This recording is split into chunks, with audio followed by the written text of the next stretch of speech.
The look on my brother Scott's face when he said it still haunts me. We were at his backyard barbecue when he turned to his business friends and laughed. "This family has no place for losers." His eyes flicked toward me, holding my 5-year-old Honda keys. The same brother whose mortgage I had been paying for 3 years. The same man whose children's private school tuition came from my savings. The brother who did not know that 60% of his family's expenses were secretly covered by the loser standing in his carefully manicured lawn. That December, my Christmas invitation never came. By January, Scott was calling me daily desperate as his financial house of cards collapsed. If you are watching from somewhere, you have had to make a painful family decision. Hit that subscribe button and stay for a story about when helping hurts. Scott and I grew up in a modest neighborhood in Grand Rapids, Michigan, where our parents taught us the importance of hard work and supporting each other. Even as children, our different approaches to life were obvious. Scott was charismatic, popular, and lived for the moment, while I was quieter, more analytical, and always planning ahead. After high school, I attended Michigan State on an academic scholarship, studying software, engineering, and working part-time jobs to graduate without debt. Meanwhile, Scott attended community college briefly, before dropping out to pursue what he called real-world opportunities. He had a natural charm that helped him land sales jobs, but he never stayed anywhere long. When our parents died in a car accident during my senior year of college, they left their small savings split between us.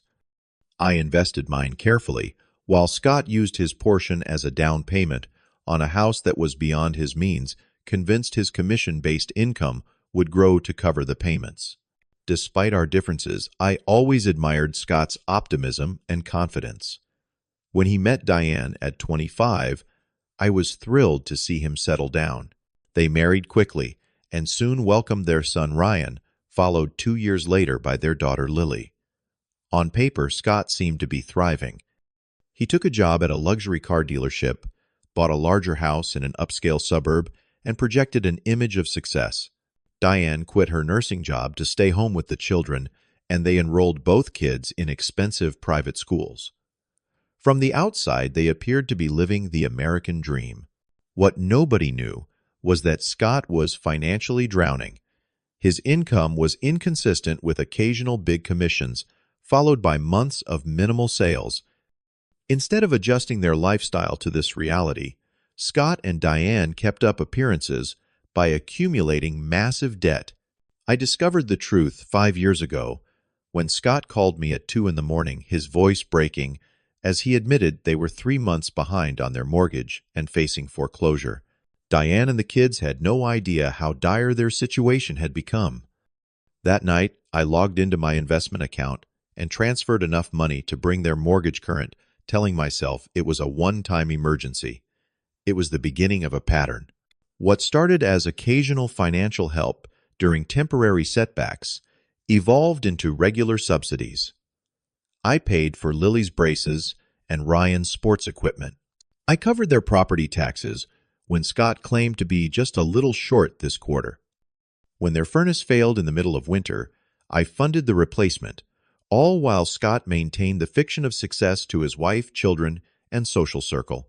To make this possible, I lived far below my means, despite my growing success as a software architect. I rented a modest apartment instead of buying a house, drove a reliable but unexciting car, and limited my own indulgences. I told myself it was temporary, that I was protecting my niece and nephew from disruption until Scott found his financial footing. We had an agreement my help would remain confidential, and Scott would gradually take steps toward financial independence by cutting expenses and looking for more stable employment. But as months stretched into years, I noticed Scott making no genuine efforts to change. In fact, the more I helped, the more entitled he seemed to become. Whenever I gently suggested financial counseling or budget adjustments, Scott would become defensive. "Not everyone wants to live like a monk, Michael," he would say. "Some of us actually want to enjoy life while we are young." The implication stung, but I kept telling myself I was doing the right thing for the children. What I did not realize was how my help was enabling not just financial irresponsibility, but a growing disrespect that would eventually force me to make the hardest decision of my life. The first clear warning sign came at Scott's 40th birthday party. He had insisted on hosting it at an exclusive country club with catering open bar and live music. What guests did not know was that I had quietly paid for most of it after Scott called in a panic, claiming he had miscalculated the deposit timing. During the party, I stepped onto the terrace for fresh air when I overheard Scott talking to a group of his friends near the railing. "See that gray Honda in the parking lot? That is my brother Michael's," he said with a chuckle. "Guy makes 6 figures in tech, but lives like he is on food stamps. No concept of how to actually enjoy life." One friend asked, "Why does he live so cheap, saving for something special?" "Nah," Scott replied. "Just has no imagination. Works all day. Coding goes home to his apartment watches. Documentaries. No wife, no kids, no real-life experiences. What is the point of making good money if you live like that?" I retreated silently, the words cutting deeper than Scott could know. Not only was he mocking my lifestyle choices, but he had no idea those choices were largely made to support his family. That Thanksgiving, the pattern continued. As we gathered at Scott and Diane's home, Scott dominated the conversation with tales of business deals and connections that I knew were exaggerated or completely fabricated. "Just closed a deal with a client who is practically royalty in Dubai," he announced, as he carved the turkey I had paid for. "Cannot say who, confidentiality and all that, but let us just say the commission will make for a very Merry Christmas." Diane beamed proudly while I sat quietly, knowing they had called me just 3 days earlier because their electricity was about to be shut off. I had paid that bill too. When the conversation turned to me, Scott barely let me speak about my recent promotion. "Michael works with computers," he said dismissively. "Technical stuff, boring as hell for normal people. Pass the gravy, would you?" Even more troubling was how Scott's attitude seemed to be influencing his children. Ryan, now 13, rolled his eyes when I mentioned taking him fishing like we used to. "No offense, Uncle Michael, but your idea of fun is pretty lame," he said, not looking up from his phone. "Dad is taking us skiing in Aspen this winter. That is actually cool." I caught Scott smirk at this comment, though I knew there was no skiing trip planned unless I would be funding it, which I had already declined. Diane's behavior had changed too. What began as genuine gratitude for my help had morphed into thinly veiled expectation. She would call with urgent needs for the children that somehow always involved premium brands and top-tier experiences. "Ryan simply must have these specific soccer cleats. They are what all the serious players wear," or Lily's dance instructor says, "She shows real promise, but she needs private lessons, which are just slightly beyond our budget this month." When I suggested more affordable alternatives, Diane would sigh dramatically. "I thought you cared about their development." "I guess we can just tell them they cannot pursue their passions properly." The emotional manipulation was becoming more blatant, but the real breaking point came at a neighborhood barbecue Scott hosted last summer. I arrived early to help set up, bringing the gourmet hamburger meat Scott had specifically requested I pick up from an expensive butcher across town. As I arranged chairs in the backyard, Scott's neighbor Tom stopped by. "Your brother was just telling us about his plans to buy a vacation property on Lake Michigan," Tom mentioned casually. "Must be nice having that kind of success." I nearly dropped the chair I was holding. Scott had not mentioned any such plans to me, though I knew with certainty he could not afford even a down payment on lake property. Before I could respond, Scott emerged from the house. "Michael, stop rearranging everything." "It was fine how it was," he called out irritably. Then turning to Tom, "My brother, the perfectionist, cannot help himself from trying to improve things even when nobody asked." Throughout the afternoon, Scott performed for his neighbors and friends, positioning himself as the successful provider and businessman. When asked what I did, he answered for me, "Michael works in IT or something. Fixing computer problems, right, bro?" He did not wait for my correction. "Some people build businesses. Some people just maintain systems, others create. Different strokes, right?" Later, as the gathering wound down, and Scott had consumed several beers, I overheard him speaking to a group that included several parents from his children's private school. This neighborhood, this lifestyle, it is all about success and ambition, he declared grandly. No place for losers in this family. We teach our kids to aim high, not settle for mediocrity. His gaze deliberately drifted to me as he said it, and several people in the group glanced uncomfortably in my direction. In that moment, something shifted inside me. 5 years of financial support, of sacrifices, of quiet intervention to prevent his family from facing the consequences of his choices, and this was how my brother saw me. As a loser, as a cautionary tale for his children. I left without saying goodbye, driving home in my practical Honda that had become a symbol of Scott's derision, but which was fully paid for, unlike his leased luxury SUV that I knew he was 2 payments behind on. The final confrontation came just before Thanksgiving. Scott called me on a Tuesday evening, his voice carrying that forced casualness he used when asking for money. "Hey, Michael, quick question for you. Diane found this amazing deal on a Christmas vacation package to Cancun. All-inclusive, perfect for the kids. Only thing is, they need the full payment by Friday to lock in the rate. We are a bit cash poor until my next commission check, probably looking at around $7,000. Any chance you could help us out just until January, of course." I took a deep breath. "Scott, we need to talk about something more important than a vacation. If this is another lecture about budgeting, can we do it another time?" The travel agent is waiting for my call back. "No, Scott. This is about our arrangement. I have been looking at exactly how much money I have given you over the past 5 years." There was a pause. "Given that" is a weird way to put it. "You have helped us through some tight spots, and we appreciate it. But given sounds like charity. What would you call?" $176, $540 over 5 years with no repayment. His sharp intake of breath told me he had no idea of the cumulative amount. "That cannot be right," he said finally. "Maybe a few thousand here and there, but nothing like that. I have documented every transfer, Scott. Mortgage payments, car payments, tuition, utilities, credit cards, home repairs, medical bills, even your 40th birthday party. It adds up to nearly $180,000.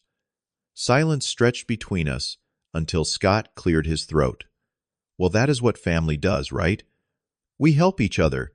Dad always said family sticks together." "Yes, family helps each other. But this is not helping anymore, Scott. It is enabling a lifestyle you cannot afford while you make no effort to change. When was the last time you actually looked for a more stable job? I told you the car business has been tough lately, but things are about to turn around. I have some big prospects lined up." "That is the same thing you said 3 years ago," I replied. "Meanwhile, I found the job listing website you claim to be using daily. Your account shows no activity in 14 months. Another long pause. "You checked up on me. What gives you the right?" "The fact that I am funding your life gives me some interest in how you are managing it. I also know about the gambling, Scott." This was the bombshell I had been dreading dropping. 2 months earlier, I had discovered credit card statements showing regular cash advances at a casino an hour from Scott's house. Thousands of dollars withdrawn late at night when Scott had claimed to be working late or meeting clients. "That is just networking," he sputtered. "Part of the business.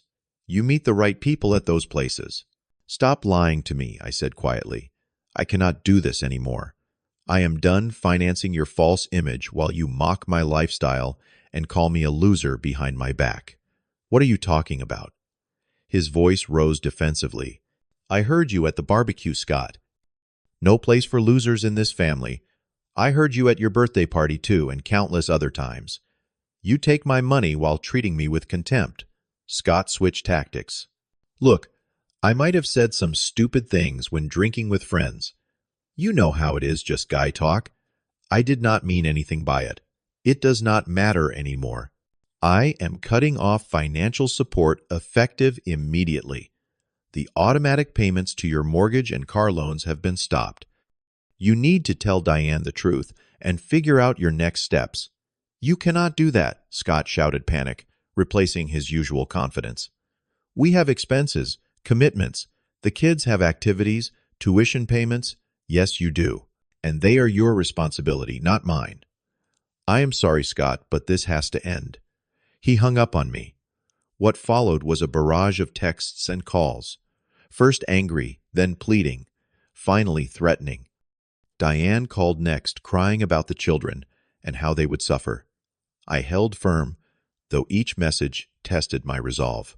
In the days that followed, I learned that Scott had begun telling family members a different story, that I had suffered financial setbacks and was jealous of his success, that I had promised help and then vindictively withdrawn it.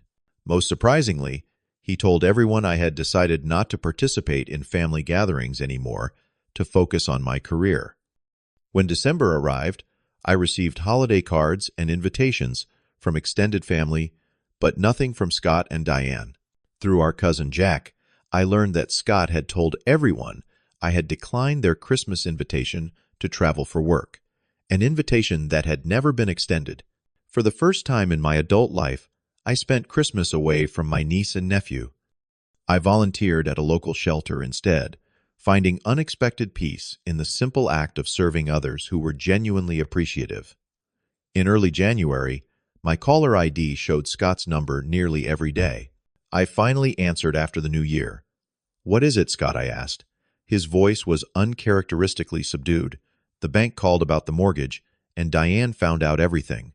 About the money, the gambling. Everything." I said nothing, letting the silence speak for me. "I messed up, Michael. I really messed up everything." The 6 months that followed my decision to stop supporting Scott's family brought profound changes for all of us. For the first time in years, I began investing in my own life, without the constant drain of Scott's financial emergencies. I put a down payment on a modest but comfortable house, joined a rock climbing gym that I had always wanted to try, and even started dating again after years of putting my social life on hold. Meanwhile, reality hit Scott's family hard and fast. Without my financial cushion, the consequences of years of overspending became impossible to ignore. They downsized from their sprawling suburban house to a small rental. Scott finally took a steady job at an auto parts distributor with regular hours and benefits, but none of the status he had craved. Diane returned to nursing part-time. Both children transferred from private to public school. The transition was roughest on the kids. Ryan, now 14, had grown accustomed to having the newest gaming systems and designer clothes.